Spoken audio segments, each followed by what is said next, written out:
നേട്ടമാണ് ഇതിൽ കിട്ടാത്തത്. എട്ടാമത് അള്ളാഹുവിന്റെ റസൂല് പറയുന്നു, 1000 രക്തസാക്ഷികളുടെ പ്രതിഫലം നിനക്ക് കിട്ടും. സഹോദരിക്ക് കിട്ടുന്ന പ്രതിഫലത്തെ കുറിച്ചാ പറയുന്നത്. 1000 രക്തസാക്ഷി. ഒരു രക്തസാക്ഷി ആവണമെങ്കിൽ എന്ത് ചെയ്യണം? ഖാലിദ് റളിയല്ലാഹു തആല അൻഹു പൊട്ടിക്കരഞ്ഞുകൊണ്ട് ദുആ ചെയ്തു, എല്ലാ സമയത്തും എന്നെ രക്തസാക്ഷിയാക്കണേ അല്ലാഹ്.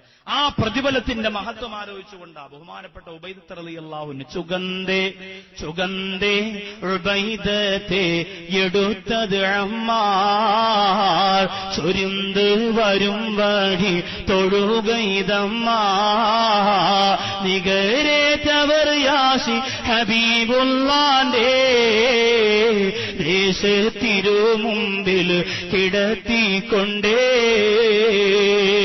ഉബൈദത്ത് റളിയല്ലാഹു തആല അൻഹുവിന്റെ ശരീരത്തിന്റെ ഓരോ ഭാഗങ്ങളോ ഇസ്ലാമിന്റെ ശത്രുക്കൾ വെട്ടിയെറിഞ്ഞപ്പോ സഹാബികൾ താങ്ങിയെടുത്തു കൊണ്ടുവന്ന മുത്തുനബിയുടെ മുമ്പ് കൊണ്ടുവന്ന് കിടത്തിയപ്പോ പൊട്ടിക്കരഞ്ഞുകൊണ്ട് ഉബൈദത്ത് റളിയല്ലാഹു അൻഹു ചോദിക്കുന്നു, യാ റസൂലല്ലാഹ്, എന്റെ കൈ പോയി നബിയേ, എന്റെ കാല് പോയി നബിയേ. രണാകടത്തിൽ കിടന്നുകൊണ്ട് മരണപ്പെടാ ഷഹീദിന്റെ പച്ചക്കോട്ടണിഞ്ഞുകൊണ്ട് സ്വർഗത്തിലേക്ക് പറന്നു പോകുന്ന പച്ചപ്പറവയെ പോലെ പറക്കാ കൊതിയോട് ആഗ്രഹിച്ചിരുന്ന എന്നെ എടുത്തുകൊണ്ട് വന്ന് ഇവിടെ കിടത്തി പോരെങ്കിലോ ഷഹീദിന്റെ കൂലി എനിക്ക് കിട്ടുമോ നബിയേ? പഞ്ചം ബദർ പൂജോ ഡനക്കി ഉമ്മീ ചെഞ്ചൽ ഫലൂലുറ്റ് ഷഹീദാകും നീ ശ്രവിച്ചു ഉബൈദത്തോ ശൈറുണ്ടും ഈ. അല്ലാഹുവിന്റെ റസൂല് പറഞ്ഞു, ഉബൈദത്ത് നീ എവിടെ കിടന്ന് മരിച്ചാൽ ഈ ഷഹീദാണ് ഉബൈദത്ത് എന്ന് പറഞ്ഞപ്പോഴാ അല്ലാഹുവിന്റെ റസൂലിന്റെ മുമ്പ് കിടന്നുകൊണ്ട് ഷഹീദാർ ഉബൈദത്ത് റളിയല്ലാഹു അൻഹു മരണപ്പെട്ടു പോയതെങ്കിൽ അത് ഒരു ഷഹീദാണ് പെണ്ണേ. നിനക്കൊരായിരം ഷഹീദിന്റെ കൂലി, 1000 ഉബൈദത്തിന്റെ കൂലി, 1000 ഹംസത്തിന്റെ കൂലി, 1000 സഅദിന്റെ കൂലി പെണ്ണേ നിനക്ക് അല്ലാഹു തരാമെന്ന് പറയുന്നു. എന്ത് ചെയ്യണമെന്നറിയോ? ഭർത്താവിന്റെ പൊരുത്തത്തോടെ തൃപ്തിയോടെ 2 വയസ്സ് പൂർത്തിയാകുന്നത് വരെ നിന്റെ കുഞ്ഞിന് നീ മുലപ്പാല് കൊടുത്തോ.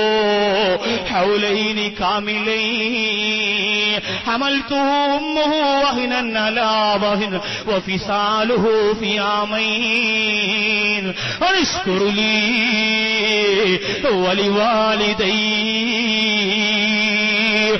ഉമ്മയോട് അല്ലാഹുവിന്റെ ഖുർആൻ പറഞ്ഞതാ, 2 വർഷം പൂർണ്ണമായിട്ട് നിന്റെ കുഞ്ഞിന് മുലപ്പാല് കൊടുക്കടേ. സൗന്ദര്യം കുറഞ്ഞു പോകുമെന്ന് പറഞ്ഞിട്ട്, ഗ്ലാമർ നഷ്ടപ്പെട്ടു പോകുമെന്ന് പറഞ്ഞിട്ട് ബേബി ഫുഡ് വാങ്ങി കുഞ്ഞിന്റെ വാക്യകത്ത് നിറച്ചു കൊടുക്കുമ്പോ പ്രിയപ്പെട്ട ഉമ്മ, ലോകത്തെ ഏറ്റവും വലിയ കുഞ്ഞിനുള്ള മരുന്ന് ഏതെന്നറിയോ? ഈ പരിസരത്ത് ഏതെങ്കിലും ഡോക്ടർമാർ എന്റെ ശബ്ദം ശ്രവിക്കുന്നെങ്കിലോ അവരോട് ഞാൻ ചോദിക്കുകയാ, ഒരു മനുഷ്യ ശരീരത്തിന് കിട്ടുന്ന ലോകത്തെ ഏറ്റവും വലിയ മരുന്ന് ഏതെന്നറിയോ?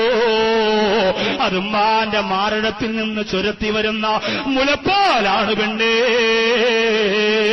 സച്ചിന്റെ കയ്യിലിരിക്കുന്നത് കഴിക്കാ, ദ്രാവിഡിന്റെ കയ്യിലിരിക്കുന്നത് കഴിക്കാ, ധോണിയുടെ കയ്യിലിരിക്കുന്നത് കഴിക്കാ. എന്നിട്ട് നിന്റെ പൊന്നോമന മക്കളെ അതേപോലെ ബസ്സിലുള്ളവരാക്കി മാറ്റാ പരിശ്രമിക്കുന്ന ഉമ്മ. 2 വർഷം പൂർണ്ണമായിട്ടോ മുലപ്പാല് കൊടുത്തോ മാരകമായ രോഗങ്ങൾ വരെ ആ കുഞ്ഞിന്റെ അടുത്ത് വരില്ല എന്ന് ശാസ്ത്രലോകം പഠിപ്പിക്കുമ്പോ എന്തുകൊണ്ടാ ഈ മുസ്ലിം പെണ്ണുങ്ങൾ മാത്രം ഇങ്ങനെ ആരിപ്പോയതെന്താ? ഒരു പ്രസവം നടന്നാൽ നിന്റെ ഗ്ലാമർ കുറഞ്ഞു പോകുമെന്ന് പറഞ്ഞിട്ട് ഇനി ആർക്കാണ് പെണ്ണേ നീ ഒരുങ്ങുന്നതോ? ഇനി ആരെ കാണിക്കാനാണ് നീ വെളുക്കുന്നതോ? ഇനി ആരെ കാണിക്കാനാണ് നിന്റെ ചുണ്ടിന്റെ ചുമപ്പ് നീ വർദ്ധിപ്പിക്കുന്നതോ? ഇനി ആർക്കാണ് നിന്റെ മുഖത്തിന്റെ പ്രസരിപ്പ്? നീ പ്രസവിച്ചവളാണെന്ന് നിന്റെ ഭാര്യയ്ക്കറിയ, ഭർത്താവിനറിയാ.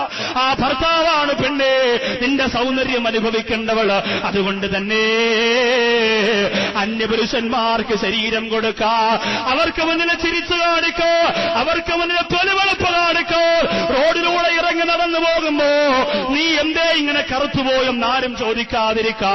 മുലപ്പാലുകൂടി കുഞ്ഞുമക്കളെ നിർത്തല്ല ഉമ്മ.